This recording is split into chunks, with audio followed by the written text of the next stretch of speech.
Hey guys, good evening. Am I audible? Am I visible? How are you? Hope your weekend started on well. Welcome back once again to PW YouTube channel. I'm Dr. Ranjith. I'm going to talk about the one shot of the chapter, what you can see, hemodynamics, thromboembolism, and shock. There's definitely one long answer coming if your internal assessment is not over. Shock is a guaranteed long answer which can come in a university exam, which can come in the first internal, in your prelims, pre-mocks, everything, right? Shock is definitely one of the things which is required to understand, required to write, required also to present properly so that you can get a good answer when you have a good marks when you write an answer, right? So having said that, if you look at the hemodynamics chapter, how to overall look at it, you'll have edema. Edema is most likely for viva. You might not have a short note or long note on edema. You might have a sample specimen or a clinical history and say what it is. It might come in the reasoning question, why there's a pedal edema, why there's an edema in the face. Reasoning question might come. And obviously if you have a specimen of chronic venous condition of liver, that also can be worthwhile, right? So then you go to thrombus. Thrombus, yes, there is a very likely chance it can come in a short note, especially Virchow Triad. Talk about Virchow Triad, what all happens in Virchow Triad, and the embolism. Embolus as such can come as a short note, like entire embolism or one specific thing, like your fat embolism. Fat embolism alone is worthwhile asking a short note or a 3-mark answer, right? And obviously shock. So now what we are going to see in this one shot is, we'll slowly look into we'll start with this guy. We'll start with thrombus. Thrombus is something which is important from this point of in this chapter. We'll start with thrombus. We'll go to all the different types of embolus quickly. We look at shock. We look at septic shock. We look at the circulatory shock. We look at the stages of shock. We look at what happens in the gross findings in shock. And finally, we'll end with one important question which I feel if I am there, I'll ask in the viva, the difference between Transudate and Exudate, right? That's what you're going to cover. We might not cover only one thing, edema. I'm sure you know about edema. If time permits, we'll cover that also, right? That will complete this chapter on Robbins, hemodynamics, thromboembolism, and shock, right? Let's go ahead. So I'm sure you know Virchow Triad. Virchow Triad, see, thrombosis is equivalent to pathological thrombus formation. I'm not going to talk about a normal physiological thrombus formation, which happens after cut or after trauma, right? So when does pathologically you have a thrombus? Pathologically, you have a thrombus inside a blood vessel. Okay, without trauma is the question. If you have a thrombus without trauma, there are three major causes. That's a Virchow Triad: venous stasis, or turbulence, endothelial injury, and your hypercoagulability, which can be inherited as well as acquired, right? I can have a damage to the endothelium, which can definitely trigger thrombus because endothelium has to be normal so that we don't have thrombus. It could be venous stasis or it could be turbulence. Okay, turbulence of the blood flow, that also can cause, and hypercoagulability. I'll have more amount of hypercoagulability, inherited or acquired cause, right? This constitutes Virchow Triad. Any one of these change can alter the normal hemostasis and homeostasis and can definitely result in a thrombus formation, right? Now let's go to the first guy, endothelial injury. What all can cause endothelial injury? Apart from trauma, like I said, it's apart from trauma. I can have an extremely high hypertension, especially in conditions like malignant hypertension. When I say malignant hypertension, the BP is in the range of 190 or 200. Possible endothelial injury. 130, 140 might not be possible, but definitely hypertension is a possibility, right? Bacterial toxins, especially in case of sepsis, we'll be reading about septic shock in the later half, right? Sepsis can definitely have bacterial toxins. Bacterial toxins in the circulation can damage an endothelium or a cell membrane. Can definitely have a lipopolysaccharide, can definitely damage cell membrane. That can cause it, right? Metabolic disorders like hyperlipidemias, hypercholesterolemias, they also can cause an endothelial damage, right? And smoking. Smoking, especially in a chronic chain smoker, it happens. Generally, in a person who smokes like 1 or 2 cigarettes per day, very, very unlikely to cause an endothelial injury. But if it's a chain smoker, the amount of smoke has to complete the alveoli, then go to the blood supply, right? So these are the 4 possibilities. What about like which can cause definitely endothelial damage. Once there's an endothelial damage, what will happen? How it will trigger the clot formation, right? Once there's an endothelial damage, you know that whenever endothelium is disturbed, any endothelial cell, when disturbed, it automatically becomes prothrombotic. That's how it is. Normally, it is equal. Pro and anticoagulant factors will always be equal. It becomes prothrombotic.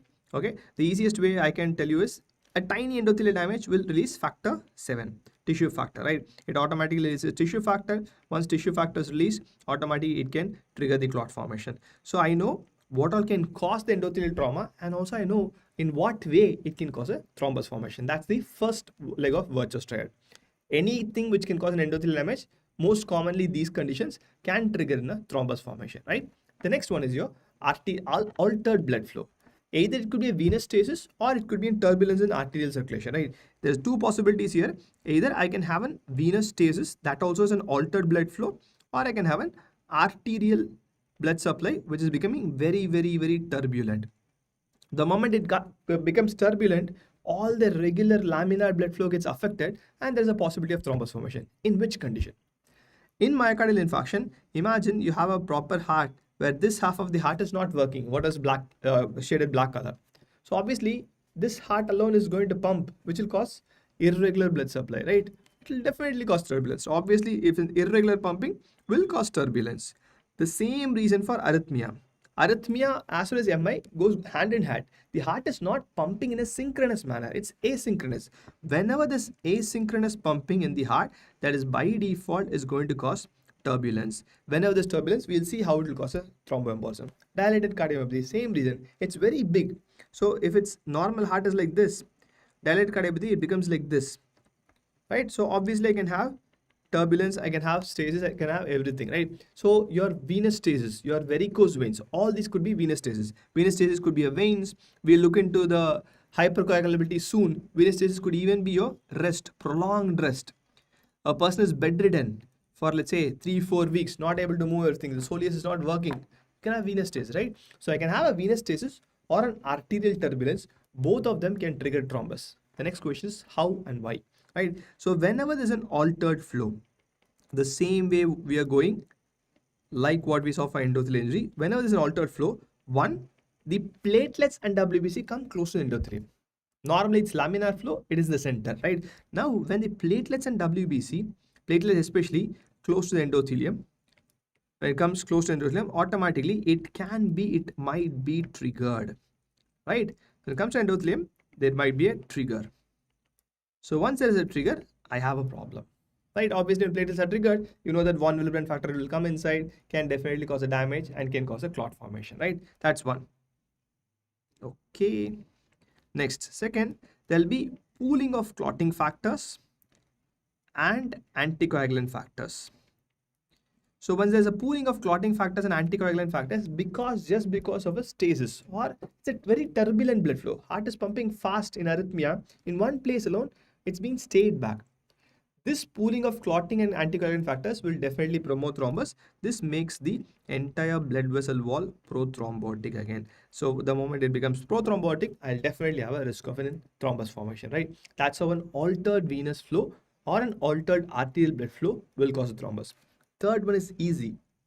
Hypercoagulability alone can be asked as a 3-4 mark question if your university exam has that, right? What do you mean by hypercoagulability? Normally, there is a level to which my blood can clot. Most likely it's after trauma. If the blood is having a little bit more excessive nature of clotting, that's called as an hypercoagulability. That is higher tendency of the blood to clot, typically caused by alteration in the coagulation factors, which means the most important thing, higher tendency even without trauma. With trauma, I don't mind, it's normal.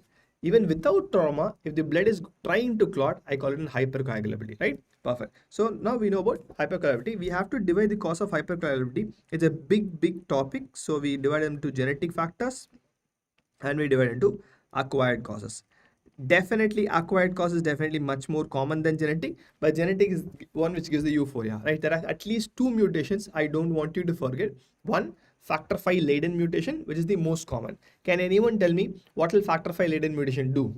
Right, you guys are very quiet. Let's come and let's start talking, right? So when you say factor V laden mutation is going to make the factor V resistant to protein C proteinase digestion. Normally my endothelium has protein C proteinase which act as an anticoagulant. So by mistake, if factor V gets activated, these will say there's no trauma, keep quiet, right? This mutation is going to make factor V resistant to protein C proteinase, which means there is overactivation of factor V.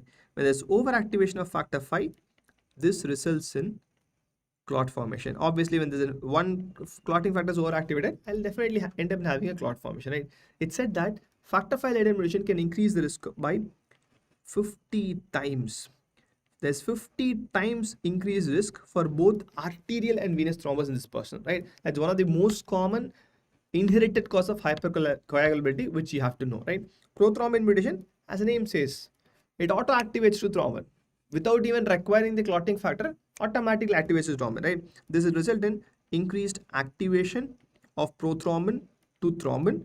So the moment it becomes thrombin, thrombin is the pillar for clot, right? It will definitely form the final fibrin clot, right?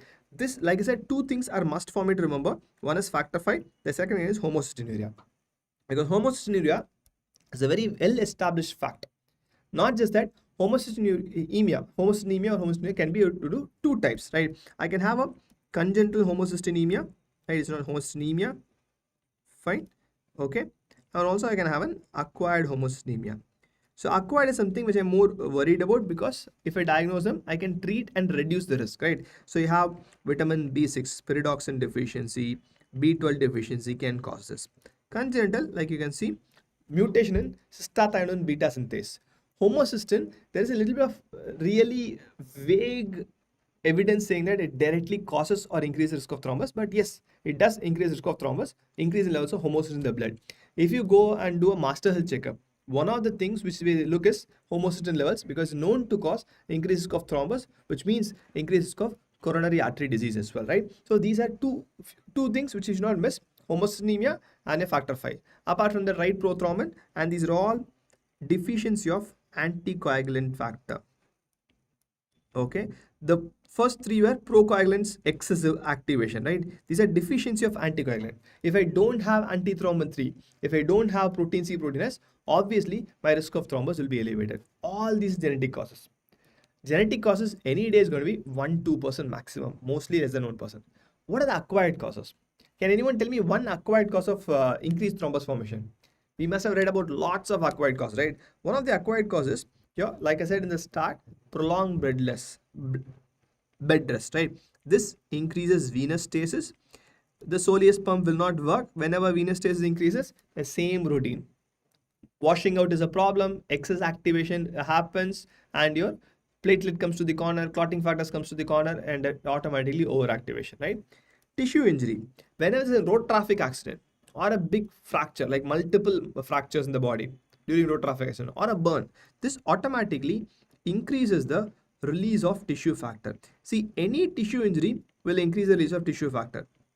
So it's not, let's say I have a trauma here, clotting here is normal, I don't call it pathological thrombus, but this trauma is so severe, it releases tissue factor inside the circulation very high. So I can have a clot here also, I can have a clot here also, right? That's how excess release of tissue factor in a crush injury, in a big road traffic accident, or in a burns will have a problem, right? Antiphospholipid antibody syndrome, or we call it APLA syndrome. Okay, here I'm going to have antibodies against phospholipid. When I have antibodies against phospholipid, endothelial surface is made of phospholipid, right? So I'll have direct endothelial damage. Okay, it will cause direct endothelial damage because the surface of every cell in my body is phospholipid only, right? So it automatically causes the problem, right? So clues for me to identify it's an APLA syndrome, right? Very important. There might be recurrent abortions. That's a very important clue, because placenta has nothing but blood vessels. If I have a block or clot inside the placenta, the fetus is not going to survive, right? Or I can have a recurrent evidence, E bar O is evidence of venous and arterial thrombi. Okay, young age, because an autoimmune disorder, young age, may have SLE involvement, may have other autoimmune disorder involvement, think of APLA syndrome. Heparin-induced thrombocytopenia, we call it HITT. Heparin-induced thrombotic thrombocytopenia. So what happens here is, this happens not in the newer heparin, unfractionated heparin. You'll read in your pharmacology, Srats will talk about that, right? It's unfractionated heparin. When the older molecules of heparin happens, what happens? This triggers antibody formation, triggers antibody against one important thing, platelet factor 4 and heparin complex. What happens is, actually this heparin goes and binds the platelet surface. So my body will know that this unfractionated heparin, the drug is foreign. My body will try to destroy the drug. But since it's attached to the platelet factor 4 or the platelet surface, it will create an antibody against the complex. The moment it's against the complex, the antibody will also destroy platelet. Once platelet degranulate, you know what will happen. It will result in a thrombus, right? So this antigen antibody reaction will cause platelet to degranulate. When the platelet degranulates, it will definitely result in a thrombus formation. Okay, that's what it will be. This is about Virchow Triad. In short, three important things. Let's quickly go through it. This is just a last minute revision. See, this is not going to help you to make the concepts very strong. I'll be very frank that this is for you to revise in the last minute. Okay, I'm not a person who's okay to see the notes. I'll put the headset and I'll look into the books. If you are that person, this video is for you, right? Virchow Triad. In Virchow Triad, I have three things: endothelial damage, venous stasis or arterial turbulence that's altered blood flow, and we have your hypercoagulability. Why endothelial damage? We have few causes. Anything inside endothelium, foreign body, yes, smoke. I can have a metabolic problem, yes, for sure. Hypertension, toxins, anything.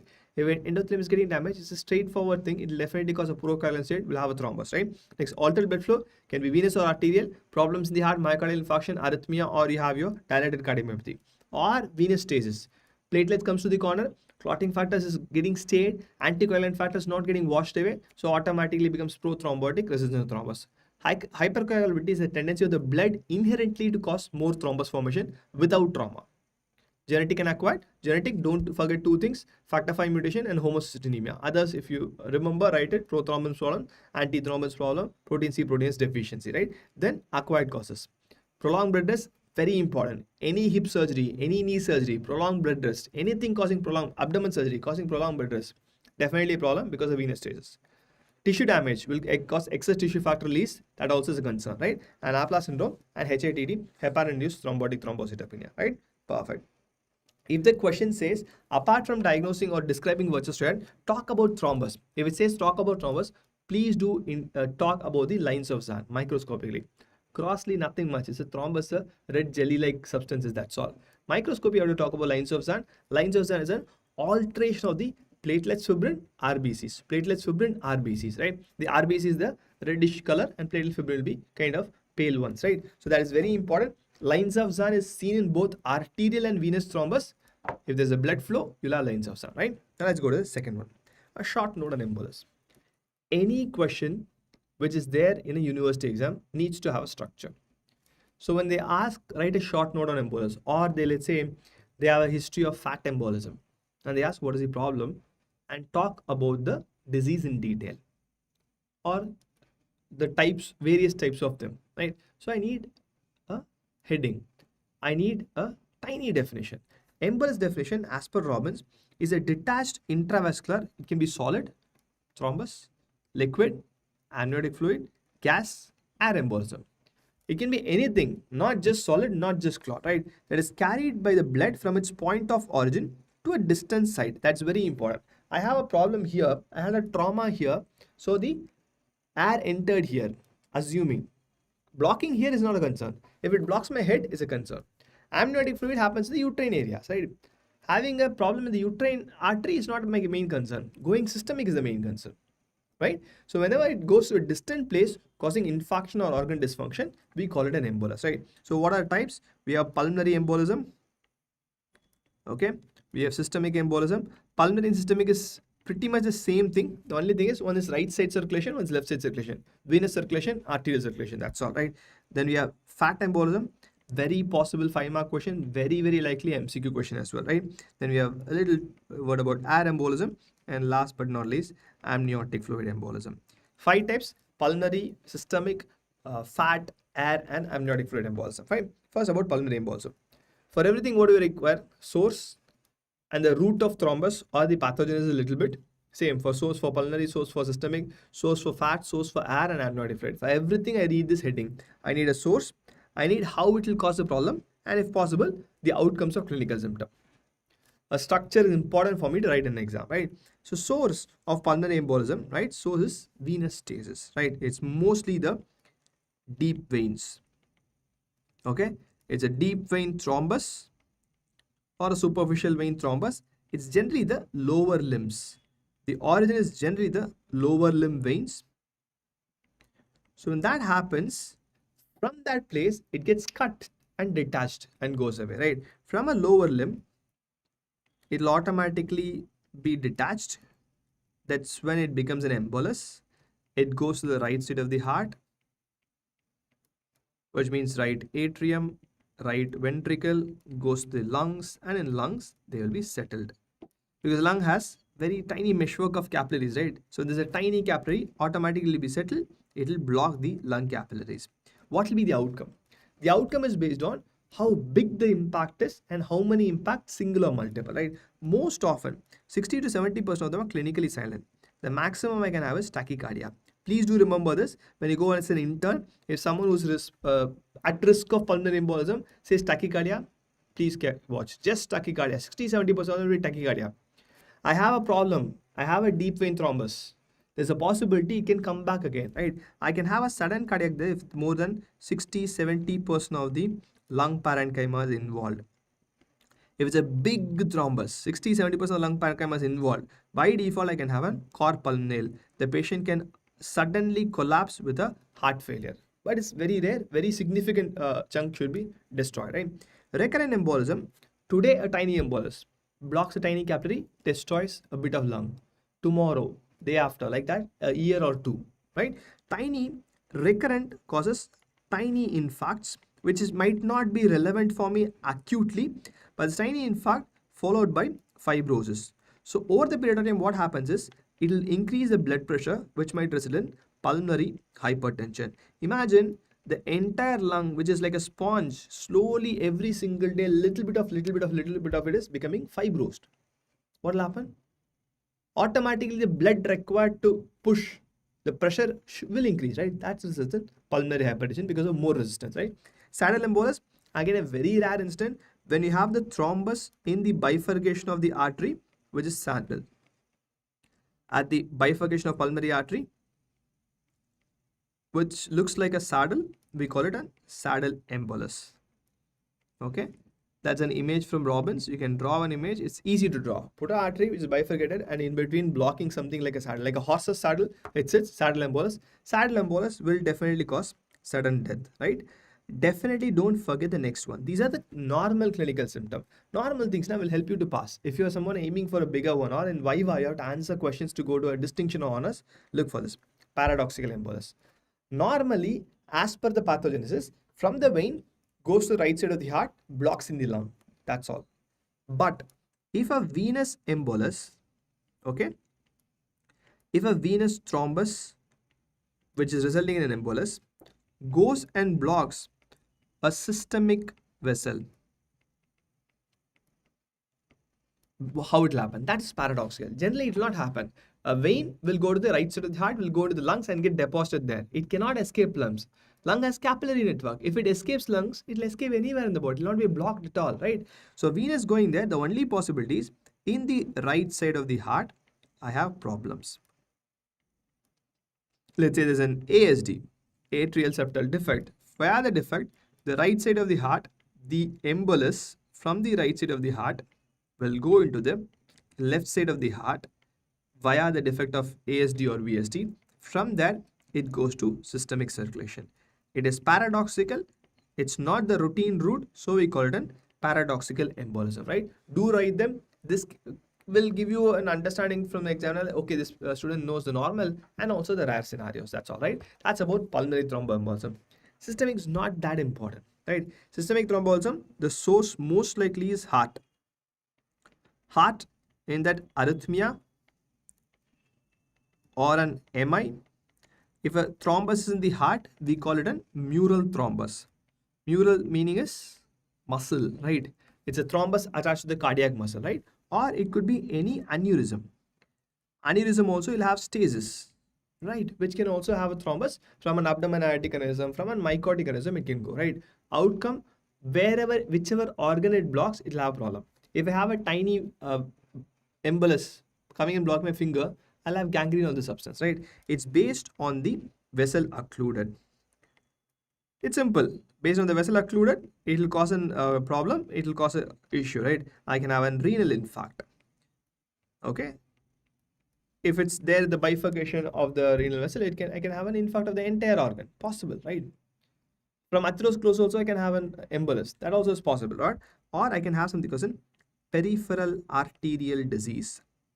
So when I say peripheral arterial disease, I'm saying that the peripheries, my fingers and my toes and the limbs, right? So peripheral arterial disease is the embolus from atherosclerosis or an aneurysm, right? It can be from an atherosclerosis also.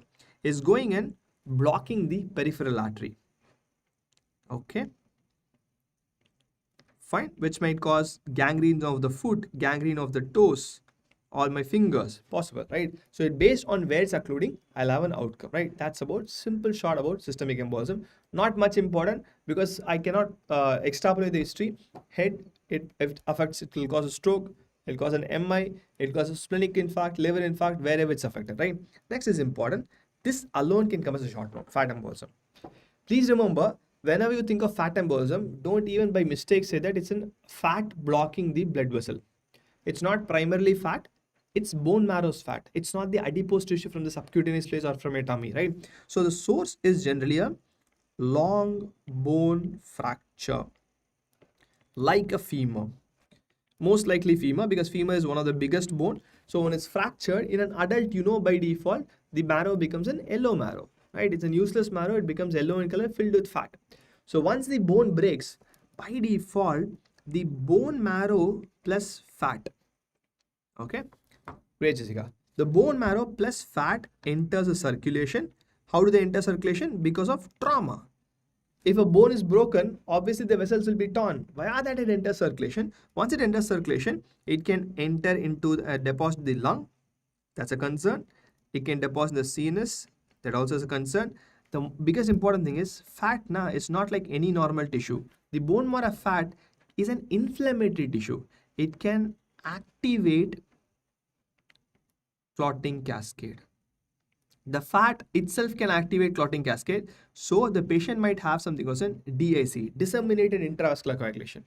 So if the entire body may I can have clot formation, not just because of the bone marrow blocking it, it can also trigger endothelial damage widespread in the body. Bone marrow fat going and touching my endothelium in the lungs, going and touching my endothelium in the kidney, it can cause widespread thrombus formation. That also is a concern, right? So how will the clinical history look like? So the most important thing of symptoms is the timeline. So let's say today there's a fracture, okay? So today there's a fracture. The symptoms will start within 72 hours. It will be almost within 24 hours only. Benefit out of 3 days, within 72 hours, right? Within 72 hours, you have breathlessness.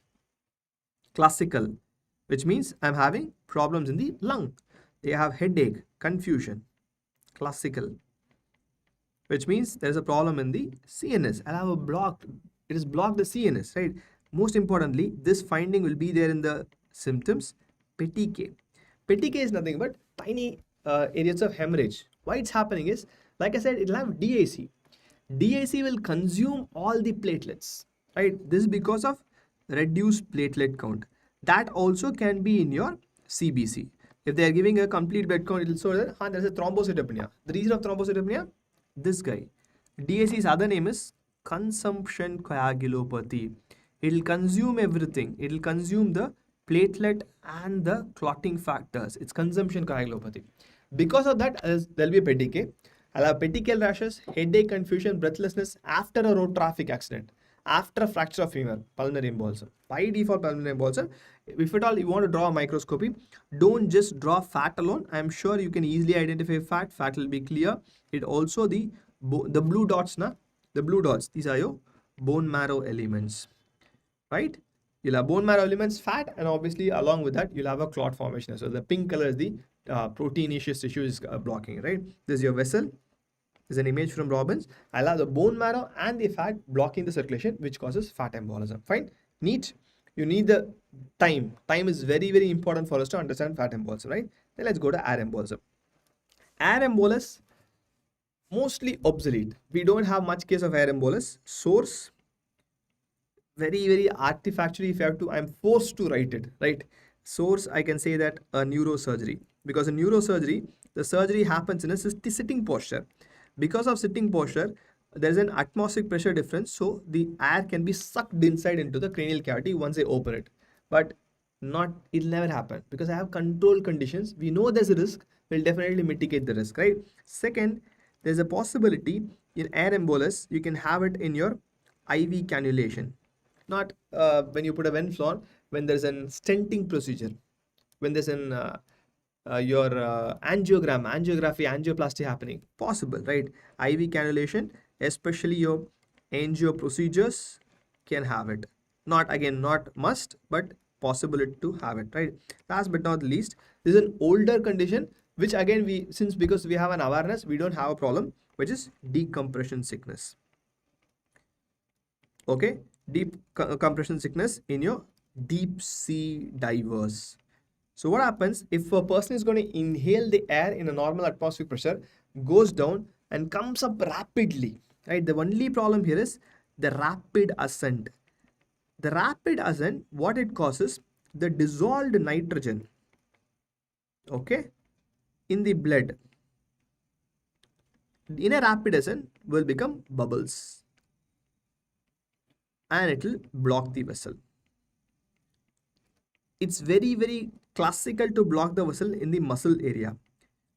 The musculoskeletal system is where it predominantly affects it.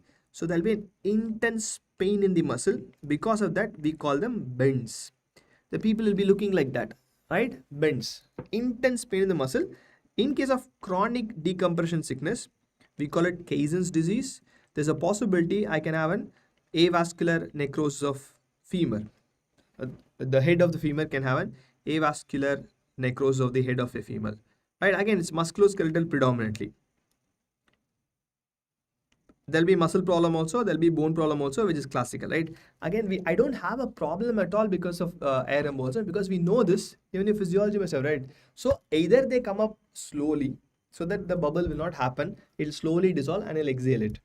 Or if I'm forced to come up rapidly, there's a decompression chamber. Every scuba diver, deep sea diver, underwater construction worker will go into the decompression chamber, wait there, slowly make sure it works. It is not a problem. Air embolism, this day is not a problem. I need at least 30 ml of air, okay, to cause symptoms. That's why I said it's not much of a problem. No one is going to inject 30 ml of air by a mistake, or even doing angioplasty. 100 ml of air is required to kill the patient. Not that a problem, but just for a namesake, we'll cover it, right? Same with amniotic fluid embolism. Not a major concern. 4th or 5th cause of death. What happens here? During labor, mostly during labor, pre also happen, post also can happen. Labor is a traumatic process. The trauma to the genital vessels, I'm just talking genital vessels, which could be anything in the external genitalia, could be in the uterine, could be in the vaginal, could be in the cervix, anywhere, right? There's a trauma to genital vessels where the amniotic fluid enters. Once the amniotic fluid enters, the problem is not just a fluid. If it's a fluid, it will mix with the blood. It's not the fluid, it's the amniotic fluid. In the amniotic fluid, I have lots of substances. We have vernix caseosa, right? We have lanugo hair, right? We have dead skin cells of the kid, of the fetus. All these will enter. If it's a fluid, I don't have a problem at all. When all these enters, it will have the same route. The pathogenesis is similar to an fat embolism. It will not keep quiet. It first will go and block, then activate and cause DACS, right? It can block multiple areas. Same, I can have a lung problem, I can have a CNS problem, plus it will trigger or activate clotting cascade. Once it activates clotting cascades, it can cause DIC. That also can happen here, right? So both can happen here. That's the problem with amniotic fluid, the same problem as with fat. So immediately after delivery, within 24 to 48 hours, there's a lung breathlessness, problem with the lung. Not breathing properly, SpO2 reducing, confusion is there, headache is there, intense headache, and you'll have petechial rash, something of the sort. Think of an amniotic fluid embolism. How do I confirm? In microscopy, what you have is this. These are nothing but the dead squamous cell. It actually looks like a keratin, right? These are nothing but dead keratin from the fetal skin. It's an amniotic fluid. Fetal skin is there for 9 months. It's going to shed inside the amniotic fluid, right? From the fetal cells, which is going to block the lung capillaries. That's what we'll see. This came once in a NEET PG exam question as well. So if there's an image with blocked dead keratin looking cells, I think of an amniotic fluid embolism. Clear? So we know all the 5 different types of embolus. Definition of embolus can be solid, liquid, or a gas which is detached from the site of production, going somewhere, blocking, causing organ dysfunction. Pulmonary, For everything I need source, little bit of pathogenesis, clinical symptom, that's it. Treatment for everything is go and remove the embolus, that's all. Okay. Krish, I would say no. This is a revision lecture. I would say if you're reading for the first time, it might be definitely fast. Go to the regular batch lectures, that will help you. Fine. This will give you a gist of the topic. Maybe if you are just wanting someone to tiny help, you can read on your own. This might help you for sure. Fine. Okay, let's come back to this. So, source of pulmonary embolism, deep vein thrombus, leg thrombus, it goes to the heart, goes and blocks the lung. Clinically silent, I can have a massive infarct which can cause death. I can have a saddle embolus, which is the bifurcation of pulmonary artery, or I can have a recurrent embolus which causes pulmonary hypertension. Paradoxical embolus can happen from the right side of the heart via the ASD, VSD, goes to left side of the heart and blocks systemic circulation. Systemic source is simple. Systemic thromboembolism can come from the myocardial infarction, arrhythmia, heart, mural thrombus, atherosclerosis, or an aneurysm. Can block anywhere in the body. Peripheral artery, I can have a toe gangrene. CNS, I can have a stroke. Kidney, I can have an infarct. Whichever organ it blocks, it causes. Fat embolism is not fat, it is bone marrow fat. Long bone fracture, trauma, the entire bone marrow along with the fat will tear the blood vessels, go into it, goes and blocks my lung, goes and blocks my CNS. Not just that, it's an inflammatory tissue. It goes and activates the clotting cascade, causes DIC, reduces platelets. History of trauma, within 72 hours, having petechial rashes, difficulty in breathing, confusion, headache, think of that. Microscopy, you'll have fat plus bone marrow elements in the lung. Right? Air embolism, pretty rare. Neurosurgery, angioplasty and procedures, angiography procedures, or decompression sickness. Very rapid, as in deep sea divers, construction workers under the sea, very rapid. The dissolved oxygen become bubble and blocks, primarily musculoskeletal. Might have intense pain called as bends, and also might end up in having your avascular necrosis in chronic condition. The solution is simple. Use a decompression chamber so that there's no rapid ascent. That's all. Amniotic fluid to end with. The trauma, birth trauma, might make the amniotic fluid enter the blood. It's not just the fluid. Dead fetal skulls, lanigo hair, vernix caseosa, all of them are there. They go and activate, block, and cause amniotic fluid embolism. Done? Okay. So we know about amniotic fluid embolism as well. We know about thrombus. We know about embolus. The next part is shock. Shock, very likely one of the essay questions which I will ask if an examiner in the first internal is shock. Even the university exam, first paper, every alternative, 2-3 years once, shock will be the question. Most likely septic shock. In a scenario-based question, how do I know it's septic shock or a cardiogenic shock, right? See, there are only two shocks which should be read in detail. One is cardiogenic, other is septic. Sorry, one is hemorrhagic, other is septic. Cardiogenic is not much required. Fine. What will I see in clinical scenario? One, history. History of trauma, hemorrhage, history of vomiting, uncontrolled diarrhea. I am losing blood or its products. Plasma, hemorrhagic or hypovolemic, right? Hemorrhagic other name is hypovolemic shock. Fine. Septic shock, fever, infarction. See, this is enough. There's enough for me to differentiate them, right? On examination, if there's a cold, clammy skin, okay, I generally think of an hypovolemic shock. In a septic shock, initially, right, initial phase it'll have warm skin, warm extremities because of vasodilatation. Later stages, this also will have cold, clammy skin. Just because there's a cold, clammy skin, please don't write it as hypovolemic shock. Very, very, very important. Later stages, every shock will be cold, clammy because shock's definition is impairs tissue perfusion leading to hypoxia. If the blood supply is less, you will definitely have cold, clammy skin, right? So what helps me to differentiate hypovolemic or septic is history. History of sepsis, infection, septic shock. History of trauma, loss of blood, loss of plasma, any cause, hypovolemic shock, right? The other types of shocks are also there. We have cardiogenic, we have neurogenic, we have anaphylactic, not much of a concern for us, right?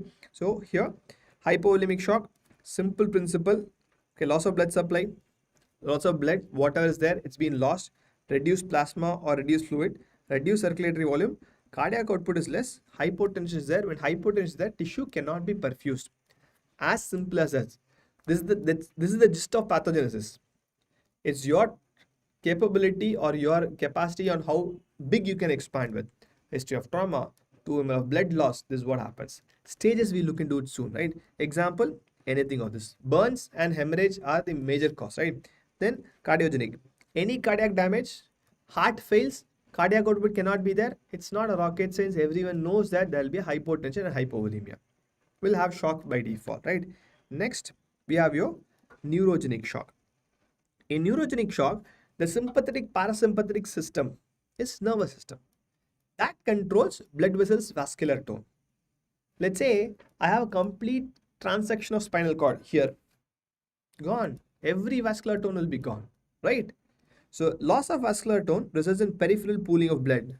My vessels cannot beat properly because of tone being lost. Spinal cord injury or an anesthetic accident. Anesthetic accident is again a very rare incidence. If I'm giving spinal anesthesia, I overdose or it goes a little bit high up, I might have a problem, but not that much. But spinal cord injury, yes, possible in trauma. Definitely vascular tone will be lost. Blood will pool. It will not go to the heart, and I won't have a proper cardiac output, resulting in shock, right? This is anaphylaxis. Okay, anaphylaxis is your IgE mediated. You know that sudden immediate vasodilatation throughout the body. It's without even the warning symptom, without the primary exposure, very severe, right? I can give adrenaline steroid to counteract this, right? It's a sudden systemic inflammatory response happening all of a sudden, right? Next, last but not least, is septic shock. We look at septic shock and the hypovolemic shock a little bit in detail. This is just an overview of what shock is. Cardiogenic, right? Neurogenic, anaphylactic, hypovolemic or your hemorrhagic, and your septic shock or an infectious shock, right? We look at what happens in infectious shock, septic shock. Sepsis can be due to bacteria, gram positive, gram negative, anything can cause sepsis. Fungi can cause, virus, NEET, rickettsial can also cause sepsis, right? All the organisms are capable of causing sepsis. What is sepsis? If the organism is dividing and spreading via the blood, it is called sepsis. Pimple is an infection. Organism here in this area, local. Sore throat, infection. Organism is in this area, local. Pneumonia, infection. Organism is in the lung, local. If the organism is in the blood supply, spreading and dividing to every organ in the body, I call it sepsis. That's all, fine. So whenever you have a case of septic shock, you write why I call it a septic shock based on the history. Yes, I'll be able to call it a septic shock based on the warm extremities initially. I can call it a septic shock, right? Definition: shock due to severe sepsis characterized by hypotension. This word has to be there. Hypovolemic shock, which is the commonest variant of shock, can be corrected by giving IV fluids because no blood, na? Transfuse, everything will become normal. If I have hypotension due to severe sepsis, which cannot be corrected by infusing fluids because the problem is bacteria, kill the bacteria. In acute inflammation, the last class what we read was hallmark is increased vascular permeability. Here throughout the body there is inflammation, throughout the body blood vessels are leaking. How much ever fluid you give, it will go outside and cause edema. That's why cannot be corrected by infusing fluids. Very, very important for us to know in case of a septic shock, right? There are stages of septic shock. I'll give you a brief gist of stages and we'll go to one Robbins image. The beauty of reading Robbins is revision is very, very, very easy. First time reading is very difficult, I'm not denying. But revision is extremely simple. These are stages of septic shock. First, inflammatory, counter-inflammatory response. So what happens is, my body always runs in a balance. So initially what will happen? I'll have sepsis. Okay.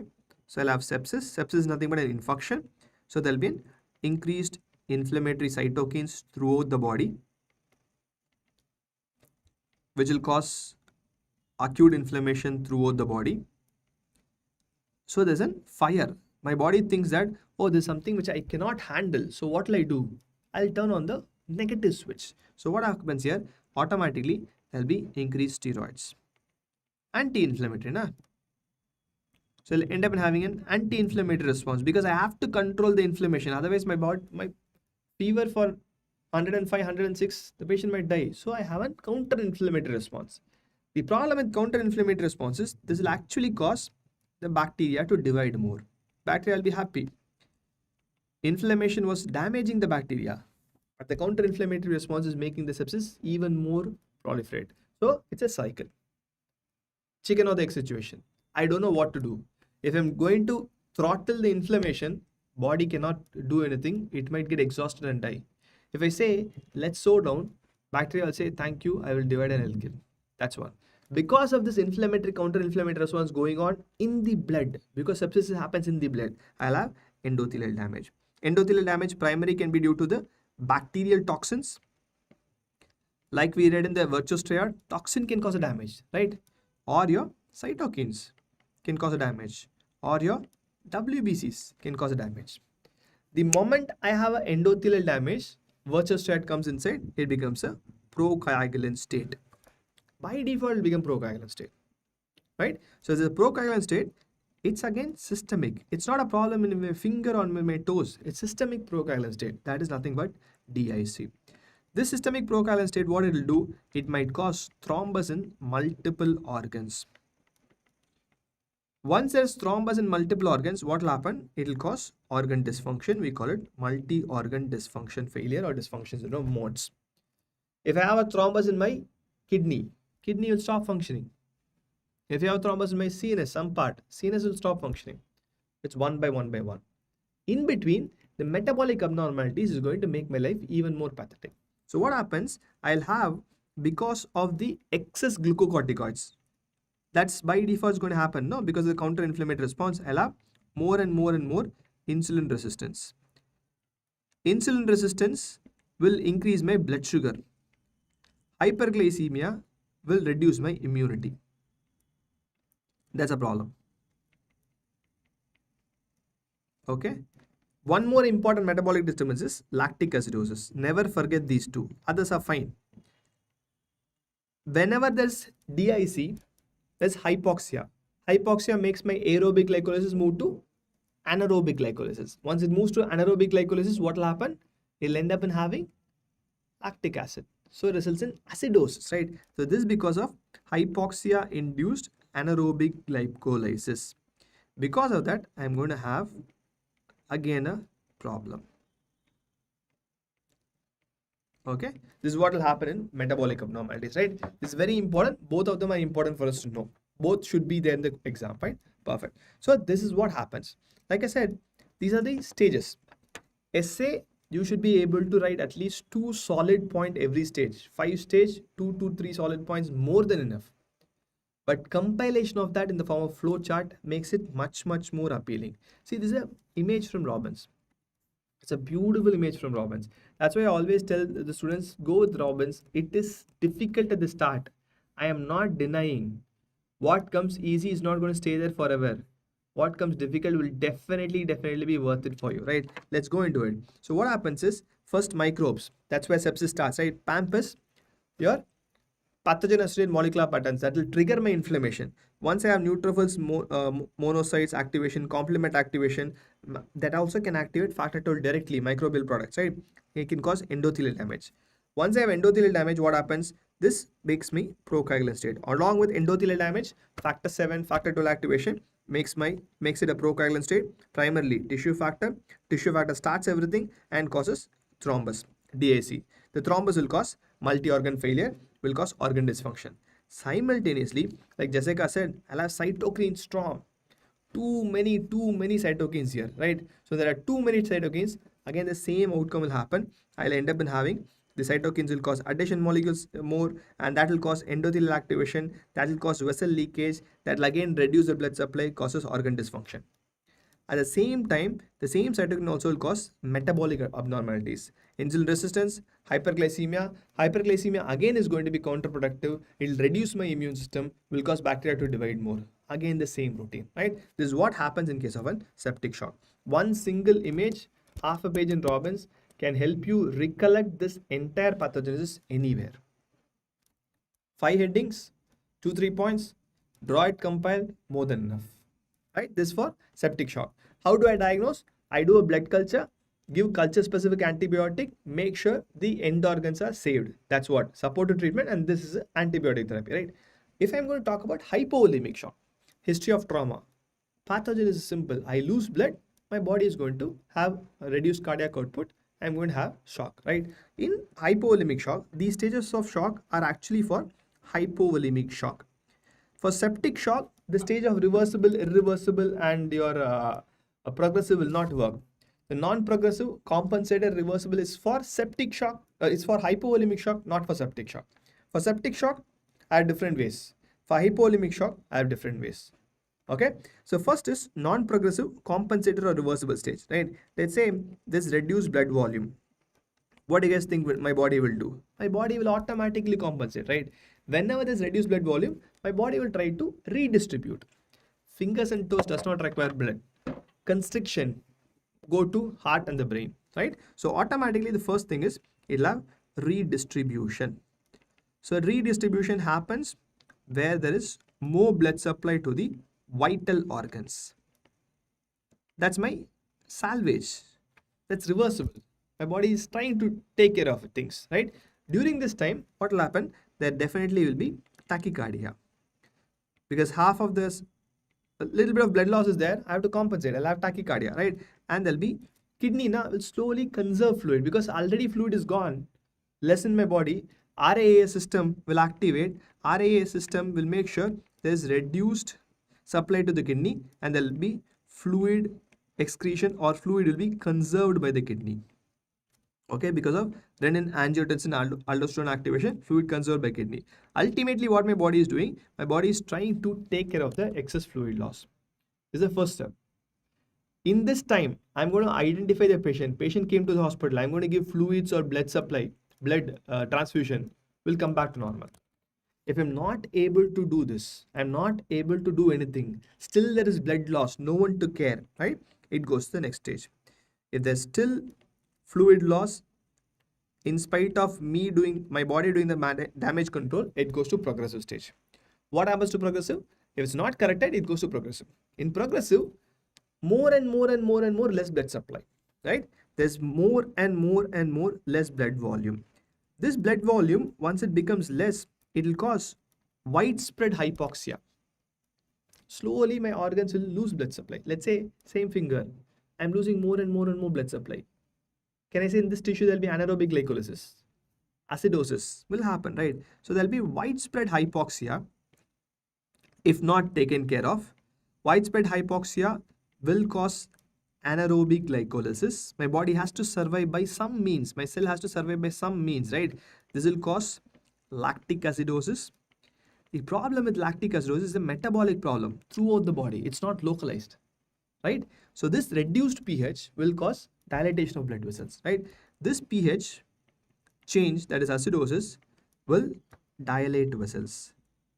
The moment vessels dilate in response to the pH, there will be pooling of blood. It's a vicious problem. When there is a pooling of blood, there is again less circulatory volume. Goes in a vicious cycle. At one point of time, will cause endothelial damage, will end up in having DIC. Here endothelial damage is due to hypoxia, not due to cytokines. Here I don't have cytokines here, right? Here there will be endothelial damage primarily due to anoxia or hypoxia. The moment endothelium gets damaged, outcome is the same. DIC, multi-organ dysfunction syndrome, failure. Got it? If I'm not able to salvage, widespread hypoxia, tissue will store lactic acid, makes the body go into acidotic state, pH reduces, more dilatation, more pooling, even less circulatory volume, even the blood vessels start having less blood supply, less oxygen. Hypoxia of the endothelium, damages endothelium, triggers DIC. Next is irreversible. I can't do anything. If it's irreversible, survival is not possible at all here, right? So you'll have widespread DIC. Because of that, I'll have organ damage. Can't do anything. I will not be able to do anything at all. At some point of time, in later half of your hemorrhagic shock or hypovolemic shock, septic shock also will come inside. When I say organ damage, yes, leave your, I can have renal damage by default. I can have cardiac damage by default, right? At some point of time, when intestines are damaged, what happens here is the bacteria in the intestine, the commensal bacteria which are supposed to be on the surface, will enter the circulation. Once they enter circulation, it's a problem. It's a khichdi, right? This will again cause sepsis. Again, already the patient is going down. This is going to put the final nail in the coffin. The patient automatically dies, right? So this is the outcome of a hypovolemic shock. Just to quickly go back. Hypovolemic shock Pathogenesis is very simple. Reduced blood volume, reduced cardiac output, reduced blood to tissues, hypoxia, that is shock. Cold, clammy skin, perfectly. Initially, my body tries to kind of do an auto-regulation. We call it reversible stage. Constrict peripheries, supply to vital organs. Renin-angiotensin-aldosterone activated, shut down, kind of reduce the fluid excretion by the kidney, conserve, right? In addition to that, I have my heart pumping more, trying to compensate the reach of the blood to the organs, right? I'm not able to treat, patient didn't come me, or there's an excess loss of fluid again and again and again. Goes to second stage, irreversible. Hypoxia happens, pH reduces, arterioles dilate, more pooling, more less blood supply, vicious circle. At one point of time, even the endothelium will not have enough oxygen. Endothelium damage happens, DIC happens. The moment DIC happens, goes to irreversible stage. Can't do anything. Every organ dies, but when intestine dies, bacteria also come inside, and that will cause a cancer. Heart will die, kidney will die, one by one organ will die. Ultimately, the patient also dies, right? This is for hypovolemic shock, not for septic shock. If it's a septic shock, different pathogenesis, different stages. Hypovolemic shock, different pathogenesis, different stages. Okay? Now, gross. Gross is just for us to fill the pages. If a patient is dying, no one is really worried about what happens to the gross. But there are few MCQs you have to remember. I'll have something called Waterhouse-Friderichsen syndrome. Again, viva, yes, required. Otherwise, no one really looks into it. No one looks into it, right? Waterhouse-Friderichsen syndrome, which is nothing but adrenal hemorrhage and necrosis. Might be due to DIC, right? Second, I'll have less amount of fat in adrenal gland because all the fat is consumed in steroids production. Steroid is a fat hormone, right? It will be consumed in steroid production, so the fat quantity will become less. In kidney, I'll have ATN or an acute tubular necrosis. Tubules have the brush border. Tubules are the most sensitive areas in the kidney to hypoxia. That's the first one which dies. Once tubule die, everything becomes a chaos, right? Next, lungs. We have something called shock lung. Shock lung is a term where the lung is heavy and congested. Lung generally is very spongy. Here it becomes heavy, firm and congested because there's a diffuse alveolar damage. Once my lung gets damaged, the air gas exchange does not happen, will be filled with blood. Air is what makes the lungs light. Since completely blood, can have completely congested, infarcted, non-functional lung, we call it shock lung, which is heavy and firm. That's important. Liver, again, this trauma, it's damaged, right? Might have an enlarged appearance, might have increase in size slightly, and we call it mottled appearance. Mottled is, it's not completely infarcted. Some place destroyed, some place normal because of pooling and resistance destruction, right? Brain might have encephalopathy. Encephalopathy is not inflammation. It is destruction of the brain parenchyma due to non-infectious cause. We call it encephalopathy, right? Okay, this is what happens in the organs per se, just for completion's sake, fine? So we know about shock, we know about the definition, we know about the 5 different types of shock. We read in detail about septic shock and also about hypovolemic shock. Important from this chapter, there's a very high likely possibility this can come in an exam, fine? Sorry, Syed, I didn't look into your question. What is widespread hypoxia? Syed, widespread hypoxia means throughout the body to different sites, the blood's oxygen supply reduces. Let's say in the initial stage, I'll have hypoxia here only, right? Because of vasoconstriction here. Okay, my body will take care of that. But let's say the stage goes to the irreversible one, slowly to the second stage, progressive stage. I might have the entire hand having less blood supply or the entire leg having less blood supply. That's widespread, not only the tips, maybe the center half of the body also, maybe spleen also, maybe liver also, right? That's widespread hypoxia, fine? Got it? Done. Okay. Last but not least, this is primary for your viva. You guys are going to tell me what all you know about the difference between Transudate and Exudate, because this is a very, very likely question you might get in a viva, right? What is the difference between Transudate and Exudate? This also talks about the entire pathogens of edema, to be very specific, right? Exudate is exit. Exudate is increased permeability. It's made of primarily due to inflammation.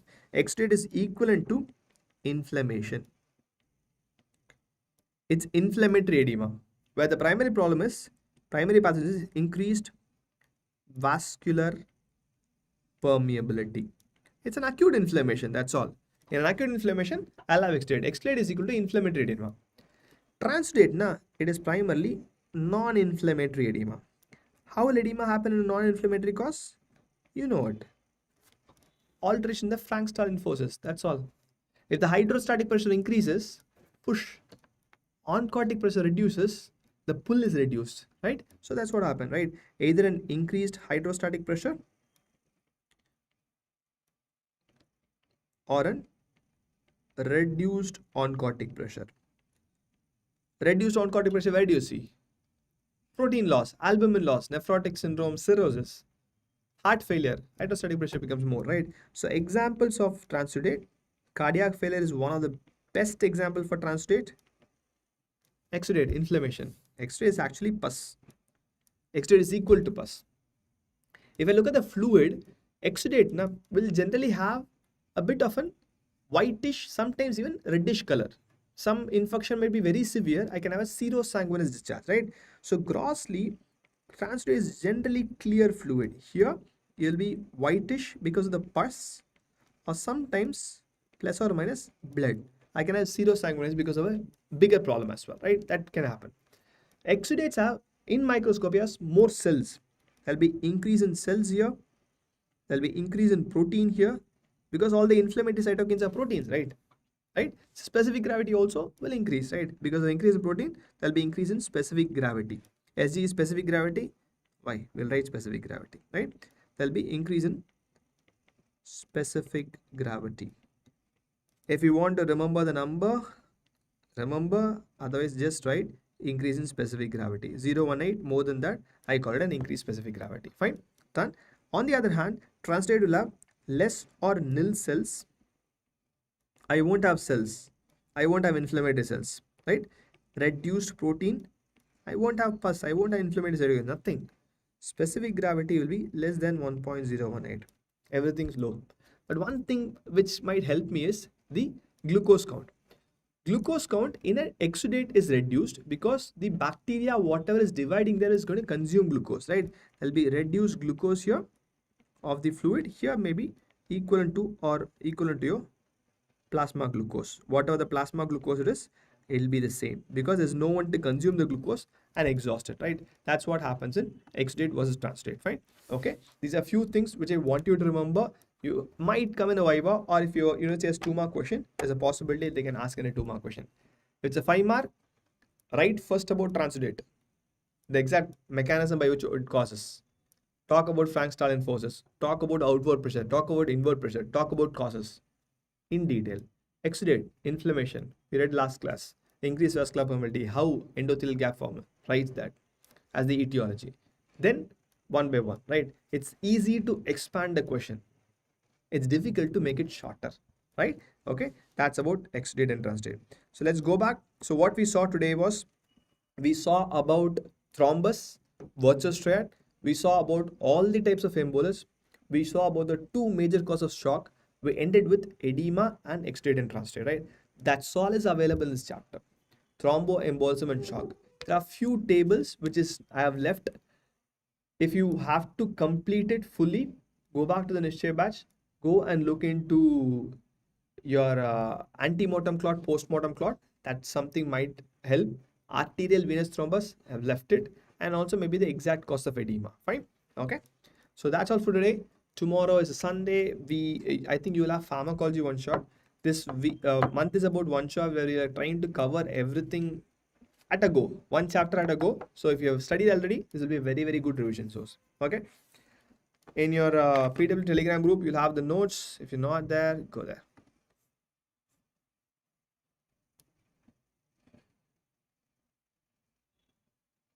Thank you, Jessica.